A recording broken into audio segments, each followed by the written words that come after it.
Exam fighter channel में आपका स्वागत है। आज के इस नए अध्ययन सत्र में हम एक ऐसे विषय का विश्लेषण करने जा रहे हैं जो वाकई बहुत दिलचस्प है। बिल्कुल सही कहा। आज की इस गहन चर्चा में हम मध्य प्रदेश की बोलियों और भाषाओं की परतें खोलने वाले हैं। हमारे पास जो स्टडी नोट्स हैं उनके अनुसार ये विषय सिर्फ जिलों के नाम रटने वाला नहीं है। हाँ बिल्कुल। अगर हम विगत वर्षों के प्रश्न पत्रों को देखें तो हर प्रतियोगी परीक्षा जैसे यूपीएससी, एमपीपीएससी या व्यापम में यहाँ से एक या दो प्रश्न टकराने ही हैं। एकदम सही। और ये विषय जनरल स्टडीज पेपर 1 की जान है। मतलब इसे समझे बिना मध्य प्रदेश के भूगोल, कला और संस्कृति को समझना अधूरा सा लगता है। देखिए, भाषा कोई आसमान से टपकी हुई चीज तो है नहीं। ये उन लोगों के इतिहास का जीवित प्रमाण है जो सदियों से इस जमीन पर रह रहे हैं। तो चलिए इस विषय की परतें खोलते हैं। बिल्कुल। सबसे पहले हमें राज्य के आधिकारिक भाषाई ढांचे को समझना होगा जिस पर पूरा कामकाज चलता है। हमारी स्रोत सामग्री स्पष्ट करती है कि मध्य प्रदेश की राजभाषा हिंदी है। लेकिन इसमें एक ऐतिहासिक पेंच भी तो है।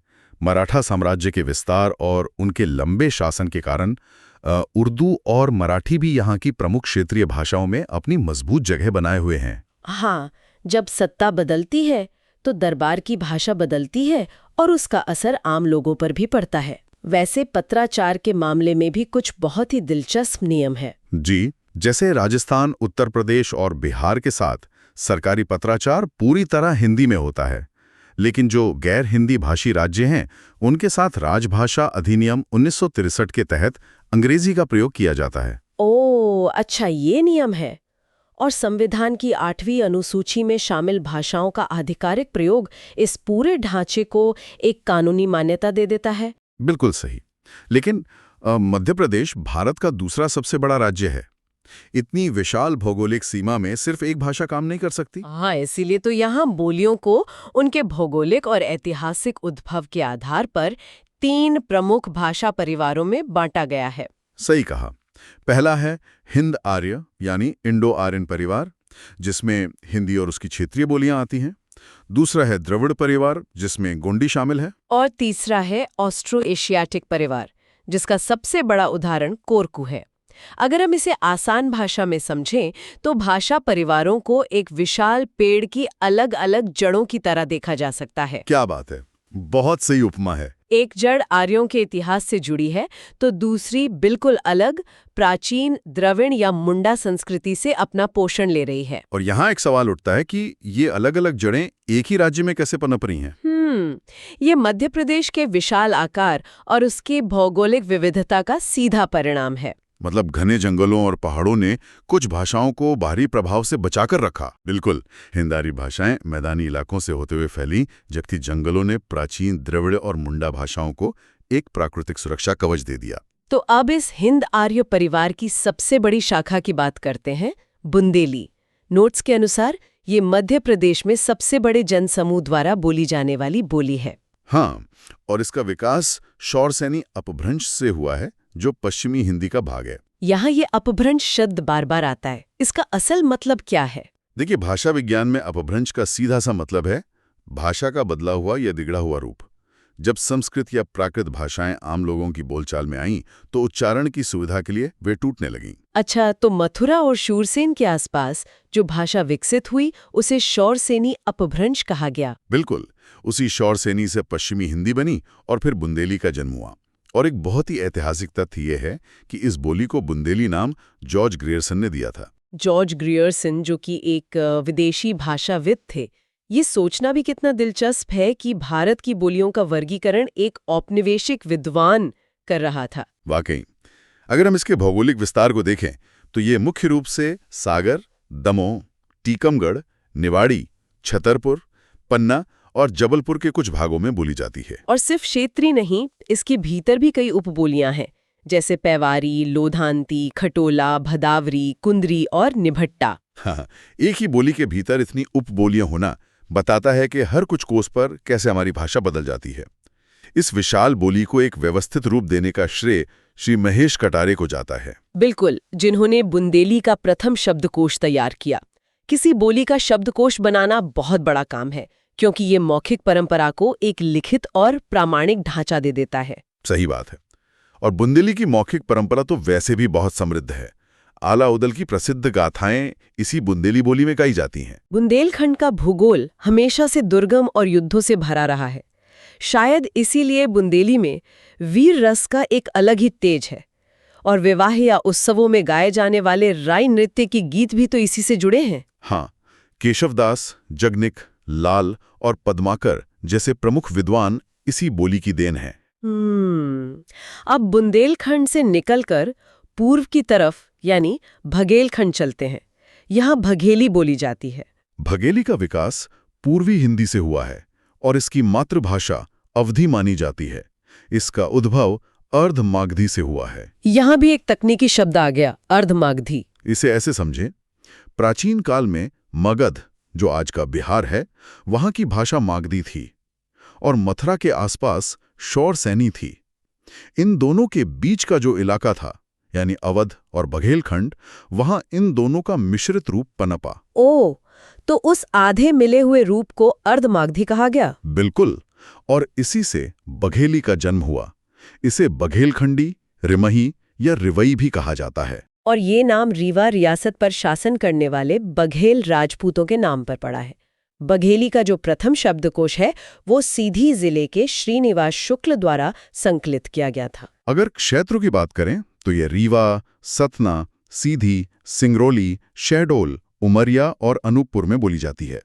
एक बहुत ही रोचक बात नोट्स में ये है कि मंडला जिले में बघेली का एक परिवर्तित रूप देखने को मिलता है, जिस पर छत्तीसगढ़ी भाषा का प्रभाव है। ये तो स्वाभाविक है, मंडला की सीमाएं छत्तीसगढ़ से जुड़ती हैं तो भाषाई असर तो आएगा ही। और साहित्य में यहाँ लोक गायन, पांडवानी की बहुत समृद्ध परंपरा है। जी हाँ, रीवा नरेश, विश्वनाथ सिंह, परमधर्म विजय और विश्वनाथ प्रकाश बघेली के प्रमुख विद्वान रहे हैं, जिन्होंने इसका साहित्य समृद्ध किया। यहाँ से आप सीधे राज्य के पश्चिमी हिस्से मालवा के पठार की ओर छलांग लगाते हैं। मालवा में मालवी बोली का वर्चस्व है। ये भी हिंद आर्य भाषा परिवार का ही हिस्सा है, लेकिन इसका स्वरूप बुंदेली और बघेली से बिल्कुल अलग है। अलग कैसे? देखिए, ये राजस्थान की हाड़ौती और महाराष्ट्र की शौरसेनी से अत्यधिक प्रभावित है। कुछ विद्वानों का तो ये भी मानना है कि इसका उद्भव सीधे मारवाड़ी भाषा से हुआ है। अच्छा, मालवी के इस मिश्रित स्वरूप के पीछे क्या कारण हो सकता है? इसका विज्ञान इसके भूगोल और अर्थव्यवस्था में छिपा है। मालवा का पठार हमेशा से एक बड़ा व्यापारिक केंद्र रहा है। यहाँ राजस्थान के मारवाड़ी और महाराष्ट्र से लोग व्यापार के लिए आते रहे। तो जब अलग-अलग क्षेत्रों के व्यापारी एक बाजार में मिलेंगे तो उनकी भाषाएं भी आपस में मिलेंगी ही। बिल्कुल, इसीलिए इसके वर्गीकरण को लेकर विद्वानों में मतभेद है। के.एल. हंस ने इसे पश्चिमी हिंदी कहा है, जबकि धीरेन्द्र वर्मा ने इसे दक्षिण राजस्थानी का नाम दिया। मालवी बोली का शब्दकोश श्री प्रहलाद चंद्र जोशी ने संकलित किया है और ये मुख्य रूप से इंदौर, उज्जैन, रतलाम, मंदसौर, नीमच, शाजापुर और देवास में बोली जाती है। और व्यापार के विस्तार के कारण सीहोर, भोपाल, होशंगाबाद और गुणा में भी इसका प्रभाव देखा जाता है। सोंधवाड़ी, रांगड़ी, उमठवाड़ी और दशोरी ये इसकी प्रमुख उपबोलियां हैं। मालवी की संस्कृति बहुत ही उत्सव धर्मी है। अहिरानी लोकगीत, भादवी गीत और गणगौर उत्सव के गीत मालवी संस्कृति की एक अलग ही पहचान है। व्यापारिक केंद्रों की शांति और समृद्धि इसकी बोली की मिठास में साफ झलकती है। यहाँ एक बात बहुत ही दिलचस्प हो जाती है। क्या?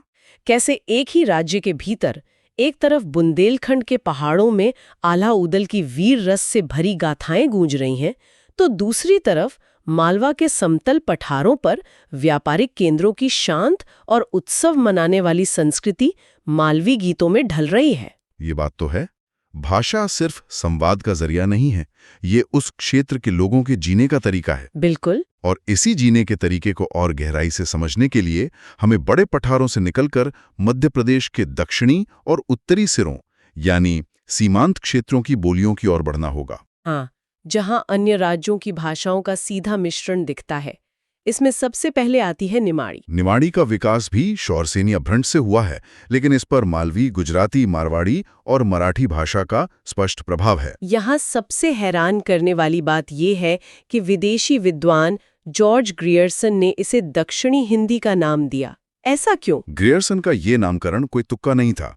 देखिए, निमाड़ का क्षेत्र उत्तर भारत के मैदानी इलाकों और दक्षिण भारत के दक्कन पठार के ठीक बीच में स्थित है। ओह, तो ये एक भाषाई पुल का काम करती है। बिल्कुल, इसमें उत्तर और दक्षिण दोनों तरफ के शब्द और उच्चारण के तरीके घुल मिल गए हैं। निमाड़ी का अपना एक बहुत ही मजबूत सांस्कृतिक गौरव है।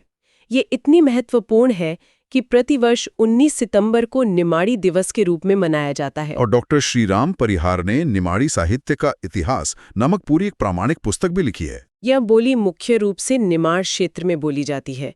पूर्वी निमाड़ी यानी खंडवा, पश्चिमी निमाड़ी यानी खरगोन व बड़वानी, और साथ ही बुरहानपुर में। इसके साहित्य का मुकुट है इसका प्रथम महाकाव्य अम्मार बोल। यह मूल रूप से महाभारत का निमाड़ी अनुवाद है, जिसके रचयिता महादेव प्रसाद चतुर्वेदी थे। सोचिए, महाभारत जैसी महागाथा जिसे आमतौर पर संस्कृत या शुद्ध हिंदी में सुना जाता है, जब वह निमाड़ी बोली के ठेठ शब्दों में गाई जाती होगी तो वह आम लोगों की कितने करीब आ जाती होगी। वाकई, रामनारायण उपाध्याय और गौरीशंकर शर्मा जैसे प्रसिद्ध लेखकों ने भी निमाड़ी के इस साहित्यिक खजाने को और समृद्ध किया है। अब दक्षिण से सीधे उत्तर की तरफ भिंड और मुरैना के बीहड़ों और ग्वालियर के ऐतिहासिक क्षेत्रों की ओर चलते हैं। यहाँ ब्रज भाषा का क्षेत्र आता है। ब्रज भाषा भी शौरसैनी अपभ्रंश से विकसित है। मध्यकालीन साहित्य और भक्ति संगीत की तो ये आत्मा रही है। सूरदास, रसखान और मीराबाई की रचनाओं में ब्रजभाषा की जो मिठास है वो आज भी इन क्षेत्रों में सुनी जा सकती है। इन प्रमुख बोलियों के अलावा परीक्षा के नजरिए से कुछ छोटी क्षेत्रीय बोलियों का ध्यान देना भी बहुत जरूरी है। अक्सर सवाल इन्हीं छोटी बोलियों से उलझा देते हैं। सही कहा। जैसे मुरैना और श्योपुर के क्षेत्र में जदुमती बोली जाती है, जिसे चौबीसा बोली भी कहते हैं। और ग्वालियर में पंचमहली का चलन है, जो काफी हद तक बुंदेली से मिलती जुलती है। एक और बहुत ही दिलचस्प बोली है पंवारी, जो छिंदवाड़ा क्षेत्र में पवार जाति द्वारा बोली जाती है। यह मराठी और गुजराती का एक अनोखा मिश्रण है। छिंदवाड़ा में गुजराती और मराठी का ये संगम असल में प्रवास और बसाहट के पुराने इतिहास की ओर इशारा करता है। बिल्कुल। अब तक की हमारी पूरी चर्चा हिंदी और उसके अलग अलग रूपों के इर्द गिर्द घूम रही थी, लेकिन मध्य प्रदेश का भाषाई नक्शा इसके बिना अधूरा है, क्योंकि राज्य का एक बहुत बड़ा हिस्सा ऐसा है जिसकी भाषा हिंदी से पूरी तरह स्वतंत्र है। हाँ, जनजातीय बोलियां। स्रोत सामग्री बताती है कि मध्य प्रदेश में 46 पंजीकृत अनुसूचित जनजातियां हैं। ये कोई छोटा मोटा आंकड़ा नहीं है। एकदम सही। हिंदी बोलियों के विपरीत इन जनजातियों की अपनी बिल्कुल स्वतंत्र भाषाई पहचान, व्याकरण और शब्दावली है। इनका अपना समृद्ध मौखिक साहित्य है। और सबसे महत्वपूर्ण बात, संविधान की 5वीं अनुसूची के तहत इन जनजातीय क्षेत्रों और उनकी संस्कृति को विशेष संवैधानिक संरक्षण प्राप्त है। इनमें सबसे पहला और सबसे बड़ा नाम है भीली बोली का। ये हिंद आर्य भाषा परिवार का ही हिस्सा है। 2011 की जनगणना के आंकड़े बताते हैं कि भारत में इसके 32 लाख से अधिक वक्ता हैं, जो इसे मध्य प्रदेश की सबसे बड़ी जनजातीय बोली बनाता है। इसका मुख्य क्षेत्र झाबुआ, अलीराजपुर, पश्चिमी निमाड़, धार और रतलाम है। भीली बोली की बनावट बड़ी अनोखी है। वो कैसे? इस पर मालवी, राजस्थानी, गुजराती और निमाड़ी का प्रभाव तो है ही, लेकिन साथ ही इसमें द्रविडियन और कोलेरियन शब्दों का भी बहुत भारी समावेश देखने को मिलता है। अच्छा, और एक तथ्य ये भी है कि इसे लिखने के लिए देवनागरी लिपि का प्रयोग किया जाता है। जी। भीली के बाद अगर हम गोंडी बोली की बात करें तो यहाँ भाषा विज्ञान का एक बहुत बड़ा रहस्य खुलता है। गोंडी, जो कि द्रविड़ भाषा परिवार से संबंधित है, और ये गोंड जनजाति द्वारा मंडला, डिंडोरी, बालाघाट, छिंदवाड़ा, सिवनी और होशंगाबाद में बोली जाती है। हाँ, लेकिन यहाँ एक उलझन है। अगर द्रविड़ भाषाएं मूल रूप से दक्षिण भारत जैसे तमिल, तेलुगु की हैं, तो गोंडी जैसी पूरी तरह से द्रविड़ भाषा मध्य प्रदेश के बीचों बीच कैसे पहुंच गई? ये तो सच में सोचने वाली बात है। इसका हिंदी के व्याकरण से तो कोई लेना देना ही नहीं है। यही तो इस पूरे अध्ययन का सबसे रोमांचक हिस्सा है। ये हमें उन प्राचीन प्रवासों की याद दिलाता है जब मानव समूह दक्षिण से उत्तर या मध्य भारत की ओर बढ़े होंगे। और ये भाषाएं आज तक इसलिए बची रहीं क्योंकि मध्य प्रदेश के घने जंगलों ने इनके लिए प्राकृतिक सुरक्षा कवच का काम किया। बिल्कुल। मुख्य धारा के साम्राज्यों का प्रभाव इन जंगलों के भीतर तक नहीं पहुंच पाया। बिल्कुल इसी तरह कोरकू बोली की कहानी है, जो ऑस्ट्रो एशियाटिक यानी मुंडा भाषा परिवार की एक प्रमुख भाषा है। ये भी हिंदी और द्रविड़ दोनों से पूरी तरह अलग है। हाँ, ये मुख्य रूप से बैतूल, छिंदवाड़ा, बुरहानपुर और होशंगाबाद में बोली जाती है। विशेषकर मेलाघाट और उसके आसपास के क्षेत्रों में इसका भारी ऐतिहासिक महत्व है। हालांकि नोट्स बताते हैं कि समय के साथ बदलाव आ रहा है और आज अधिकांश कोरकू वक्ता द्विभाषी हो गए हैं। वे कोरकू के साथ साथ हिंदी भी बोलने लगे हैं। इन 3 बड़ी जनजातीय बोलियों के अलावा भी कई विशिष्ट बोलियां हैं जो परीक्षा में सीधे सीधे पूछी जा सकती हैं। जैसे छिंदवाड़ा की जुन्नारदेव तहसील में मवासी बोली जाती है। अलीराजपुर और पश्चिमी निमाड़ में भील उपजाति द्वारा बरेला बोली का प्रयोग होता है। उत्तरी मध्य प्रदेश के श्योपुर, मुरैना, शिवपुरी और भिंड में सहरिया जनजाति अपनी बोली बोलती है। और बैतूल के मुल्ताई, भैंसदेही और आमला क्षेत्रों में नाहल बोली सुनने को मिलती है। तो इस सब का असल मतलब क्या है? मतलब ये कि इन बोलियों में जड़ी बूटियों, मौसम के चक्र और जंगल के जानवरों के लिए ऐसे ऐसे शब्द हैं जिनका अनुवाद मानक हिंदी में किया ही नहीं जा सकता।